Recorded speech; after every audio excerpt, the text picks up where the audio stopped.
Hello everyone, চলে এলাম Chirashree Gopu YouTube channel থেকে। আজ এসি চক্রবর্তী গো ফুডিং ইউটিউব চ্যানেল থেকে। তো তোমরা আমার নানা রকম রান্নার রেসিপি এবং ফুডিং ব্লগিং দেখতে খুব ভালোবাসো, তার জন্য চলে এলাম আজকে আরেকটা রেসিপি নিয়ে।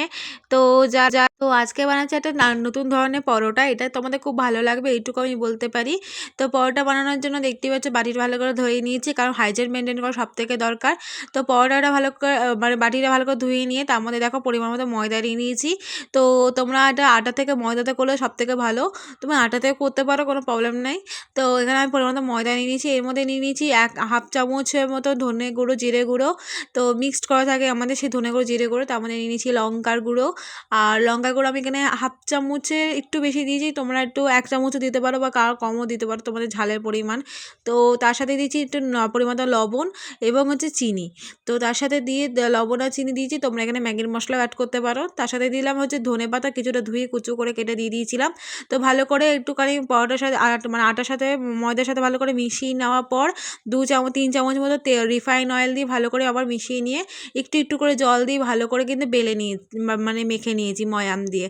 তো ভালো করে একটা ডো তৈরি করার পর ডোটার সাথে কিন্তু আবার 1 চামচ তেল দিয়ে ভালো করে ডোটাকে ভালো করে মেখে মিনিমাম 10 মিনিটের জন্য রেস্ট দিয়েছি। তোমরা এখানে আধ ঘন্টার জন্য রেস্ট দিতে পারো। যাদের প্রচণ্ড তাড়াহুড়া থাকে, কাজে ব্যস্ত থাকো, কিন্তু তোমরা স্পাইসি খেতে এরকম ভালো খাবার নানা রকম খাবার খেতে ভালোবাসো, তারা কিন্তু তাড়াতাড়ি করে নিতে পারো, কোনো প্রবলেম নেই। তো এখানে পরোটাটা দেখতে পাচ্ছ একটা মানে প্রথমে লেচি করে নিলাম। লেচিগুলো 5টা লেচি হয়েছিল, লেচিগুলো ভালো করে বেলে নিয়েছি, দেখতেই পাচ্ছ প্রত্যেকটা একটা করে বেলে নিয়েছি। বেলে একটা প্লেটের মধ্যে সাজিয়ে দিয়েছি। আর এদিকে কিন্তু একটা তাওয়া বসিয়ে দিয়েছি গরম করতে। তো তো এখানে বেলা হয়ে গেছে, তাওয়া বসিয়ে দিয়েছি গরম করতে, দেখতেই পাচ্ছ।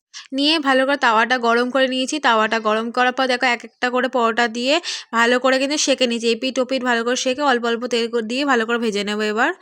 তো অল্প অল্প করে তেল দিয়ে ভালো করে কড়া করে ভেজে নেবো, লাল লাল করে একদম ভালো করে ভেজে নেবো। দেখতেই পাচ্ছ এখানে কিন্তু আমি দেখতে পাচ্ছ ভাজছি আর দেখতেই পাচ্ছ একটা দিকটা সেঁকছি, আর দেখে দেখো দেখতে দেখতে দুটো পরোটা কিন্তু ভালো করে তেল দিয়ে ভেজে নিয়েছি। দেখতে পাচ্ছ দুটো পরোটা ভাজা হয়ে গেছে, আর দুটো এখনও ভাজবো, ওটা কাঁচা রয়েছে।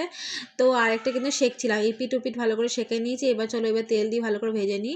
এখানে আমি অল্প অল্প করে তেল দিচ্ছি, আর অল্প অল্প করে চারিদিকে তেল দিয়ে ভালো করে কিন্তু ওপরে একটু ব্রাশ মতো করে দিচ্ছি, আর নিয়ে ভালো করে ভাজছি এপিঠ ওপিঠ। আর কারা কারা পরোটা খেতে ভালোবাসো অবশ্যই জানিও কমেন্টে। যারা যারা আলুর পরোটা খেতে ভালোবাসো, বাড়িতে ধরো আলু নাই, তারা কিন্তু এরকম করে বানিয়ে খেতে পারো, খুব ভালো লাগবে তোমার, স্পাইসিও লাগবে আর খেতে মনে হবে যেন এত নরম যে আলুর পরোটার মতো নরম হবে। তো যাই হোক পরোটাগুলো কিন্তু ভাজা হয়ে গেছে আমার। এখানে মিনিমাম 5টা মতো পরোটা ভেজেছি, দেখতেই পাচ্ছ। তার সাথে কিন্তু কেচাপ দিয়ে খাচ্ছি, তোমরা কিন্তু নানারকম আচার দিয়ে, চিলি সস দিয়ে বা নানারকম কিছু দিয়ে খেতে পারো। আমি এটা দিয়েই খাচ্ছি, আমার এটা ভালো লাগে তাই। তো ধনেপাতার চাটনি দিয়ে খেলে আরও ভালো লাগে। তো যাই হোক কেমন লাগলে ভিডিওটা কমেন্টে জানিয়ে, যে ভালো লাগলে লাইক কমেন্ট করে দিও। এটা সবাই রাধে রাধে।